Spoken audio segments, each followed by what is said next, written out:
안녕하십니까. 여러분의 친절한 지도 교수 빵론입니다.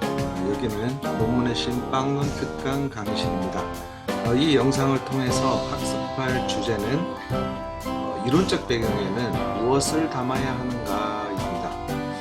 우리가 양적 연구를 하든 질적 연구를 하든 정책 연구를 하든지 간에 어떤 형태의 연구를 하든지 일장에는 보통 이제 서론을 작성하게 되죠. 그리고 2장에는 이론적 배경을 집어넣는 경우가 많아요. 근데 이런 이제 이론적 배경을 작성을 할 때 그 내용으로 무엇을 담아야 할 것인가, 이 부분에 대해서 오늘 좀 명확히 하고 싶어서 이 강의를 이제 준비를 했습니다. 이론적 배경에 뭘 담아야 돼? 대충 이런 저런 것들을 담으면 되지.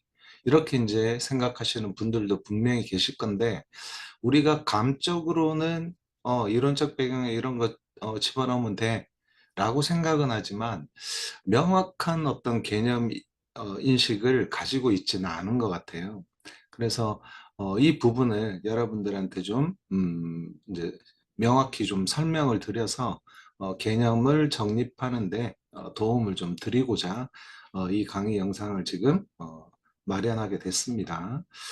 자, 여러분들이 이제 그 학위 논문, 학위 청구 논문으로 이제 패스가 된 논문들이 이제 국회 전자도서관이나 리스포유 같은 데 가다 보면 쉽게 이제 우리가 만날 수가 있죠. 접할 수가 있는데 2장에 이렇게 쓴 2장의 제목을 이렇게 쓴 논문이 가끔씩 보여요. 이론과 선행연구 고찰. 이렇게 이제 제목을 다는 경우가 있는데, 보통의 경우에는 이론적 배경이라는 제목을 제일 많이 달죠. 그런데 특이하게도 이론과 선행연구 고찰, 이런 제목을 단 연구들이 있어요. 저는 이런 질문을 한번 드리고 싶어요. 이게 과연 적정한 표현일까요? 제가 이렇게 질문을 하는 데는 적정하지 않다라는 그런 의미가 내포되어 있는 것을 아시겠죠.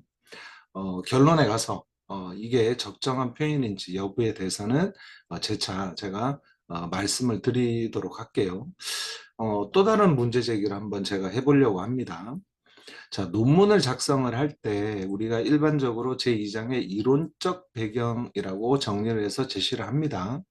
그런데 여기서 말하는 이론적 배경의 이론, 이 이론이 무엇일까? 한 번쯤 생각해 보신 적 있나요? 아니 그냥 감적으로 다 아는 거지 이렇게 생각하시는 분도 분명히 계실 건데, 여기에는 사실은 깊은 의미가 담겨져 있어요.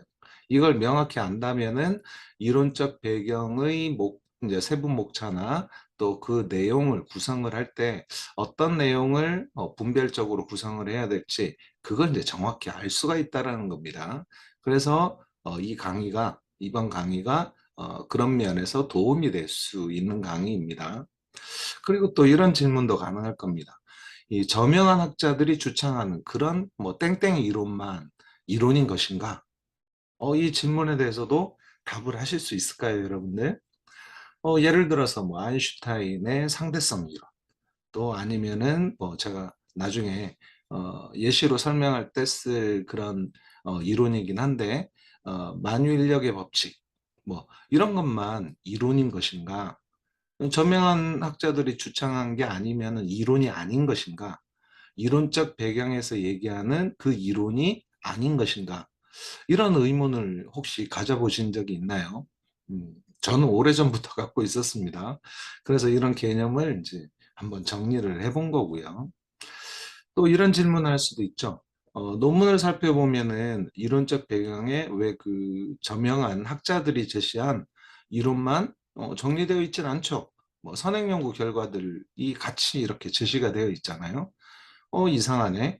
이론만, 땡땡 이론만 이론이라고 본다면은 이론적 배경에 선행연구 결과를 제시하면 안 되잖아요. 그래서 제목을 이렇게 다는 게 맞지 않나요? 이론과 선행연구 고찰. 이렇게 해서 이론이라는 것과 선행연구를 명확하게 이렇게 구분을 해가지고 명시하는 게 맞지 않는가?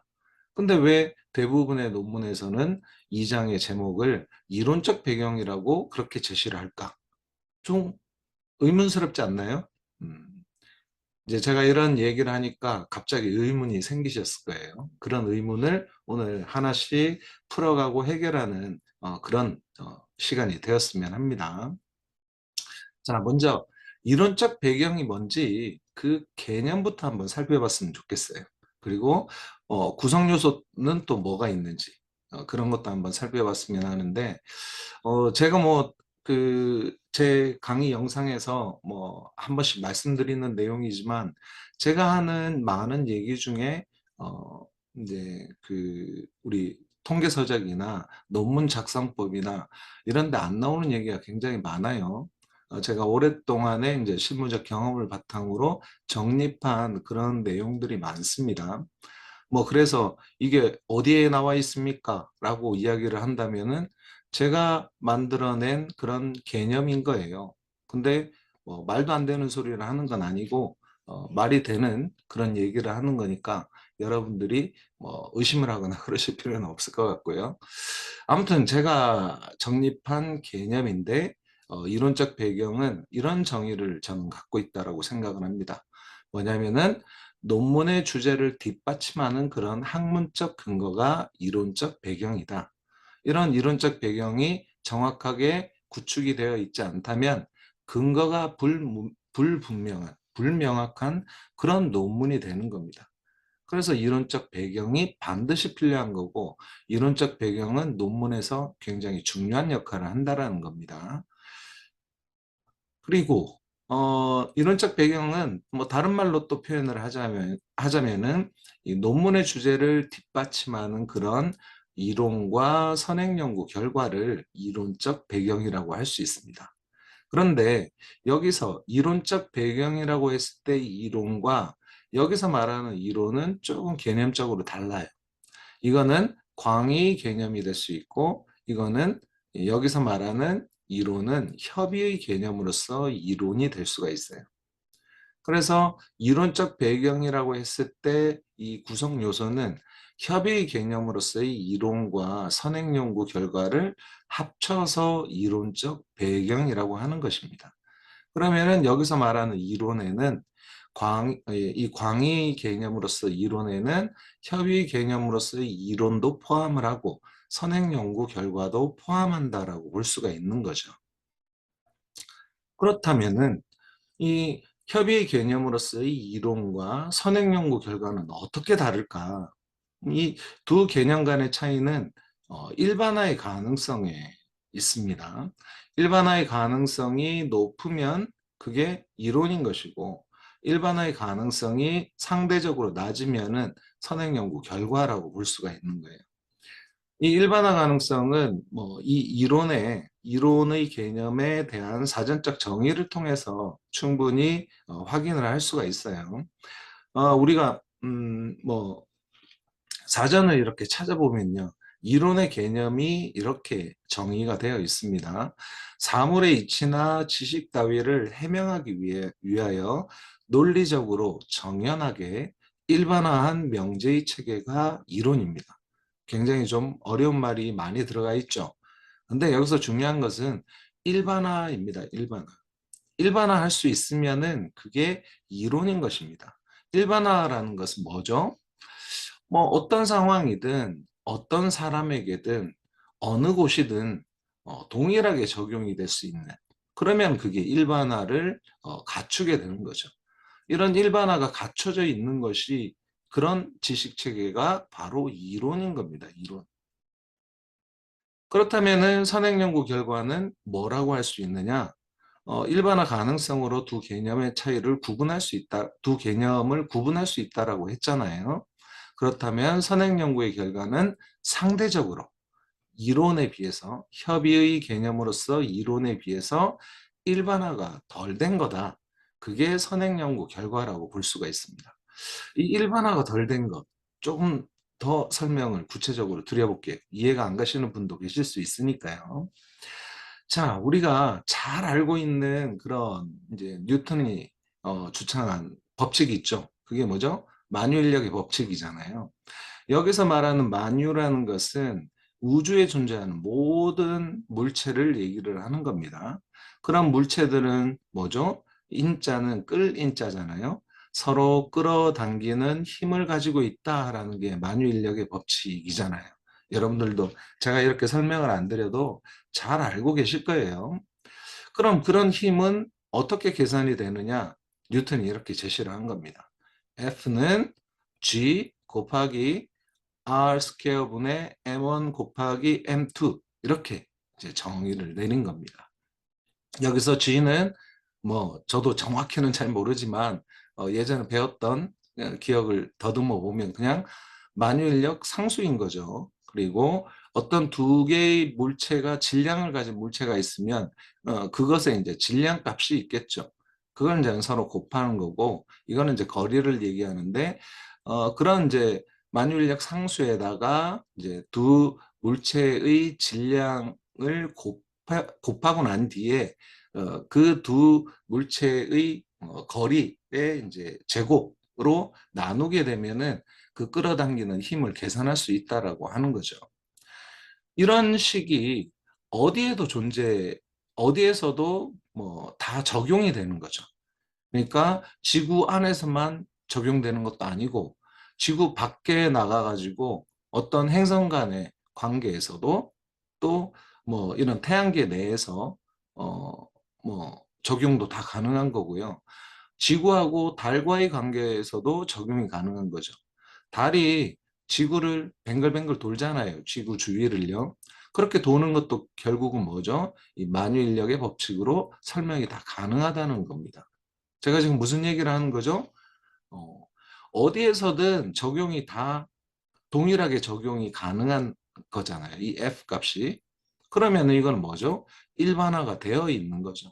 어디에서든 다 적용이 가능한 거기 때문에. 일반화가 되어 있는데 제가 일반화가 덜 된 것을 한번 예를 들어봤습니다.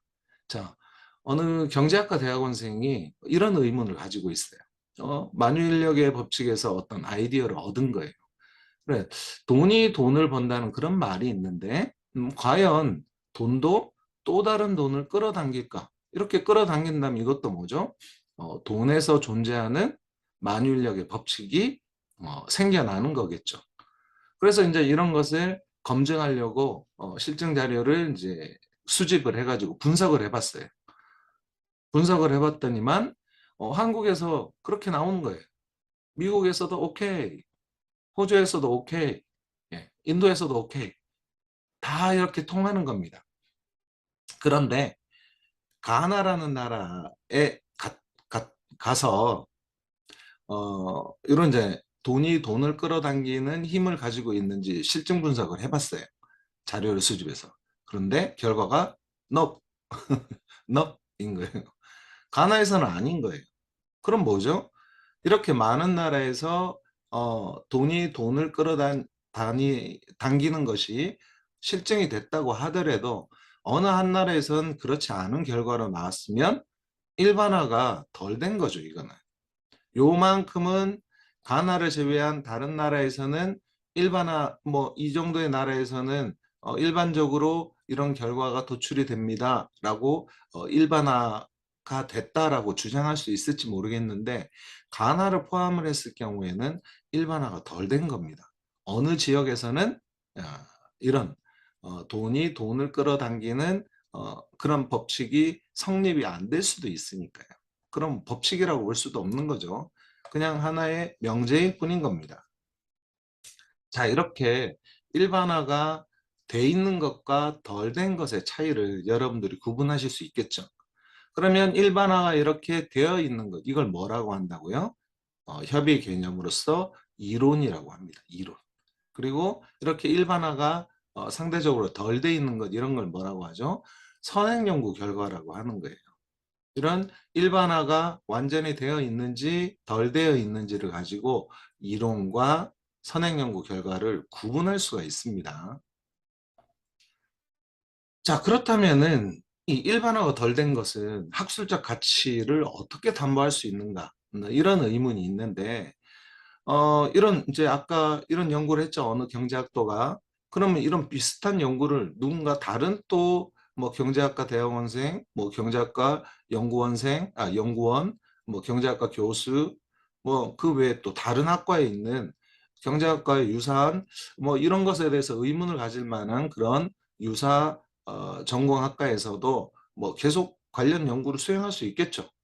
그렇게 유사 선행 연구 결과가 일정 부분 축적이 되어 있다면은 그때부터 학술적 가치를 획득하게 되는 것이고 이럴 때 이론적 배경에 반영이 가능한 거예요. 그래서 여러분들이 문헌고찰을 열심히 해서 그 문헌고찰 결과를 이론적 배경에다 내 논문의 이론적 배경에다 반영을 하는 겁니다. 이게 이제 허투루 작성이 되어 있다면은 그 논문은 논리성이 떨어지게 되는 거예요. 그래서 열심히 이론 고찰을 해야 되는 거죠. 그리고 그 결과를 이론적 배경에다가 반영을 해야 되는 겁니다. 근데 또 이 부분에 제가 이렇게 설명을 하면 뭐 어떤 한 가지 의문을 갖는 분이 있을 수 있어요. 그 일정 부분이 그럼 뭐예요? 어느 정도가 축적이 되면은 학술적 가치를 획득했다라고 우리가 판단할 수 있습니까? 이렇게 또 의문을 갖는 그런 분이 계실지도 모르겠는데 그 일정 부분은 뭐 두부 자르듯이 그렇게 명확히 딱 잘라서 표현하기는 힘듭니다. 어떤 연구 소재를 선택하느냐에 따라서 희귀한 연구 소재를 선택해서 연구를 한다면 당연히 선행 연구 결과가 많지 않겠죠. 그럴 경우에는 두세 편이 있어도 일정 부분 축적되어 있고 학술적 가치를 획득했다라고 볼 수도 있어요. 그런데 아주 많은 뭐 전공 분야에서 또 아주 많은 연구자들이 관심을 갖고 있는 그런 소재라고 한다면 그럴 때는 2, 30편의 유사 선행 연구 결과가 축적이 되어 있다 하더라도 미흡할 수도 있는 겁니다. 그래서 그런 일정 부분의 기준은 어, 연구자가 개별적으로 여러 가지 정황을 살펴서 판단해야 될 일인 거죠. 그리고 이게 이론적 그런 학술적 가치를 충분히 담보하고 있는가라는 판단을 스스로 할 수 있어야 되는 겁니다. 그러기 위해서는 어떻게 해야 됩니까? 계속 많은 논문을 살펴보고 학술적인 그런 역량을 키워야 된다는 그런 부분도 있으니까 열심히 공부를 해야겠죠. 그래서 이번 강의의 결론은 뭐냐?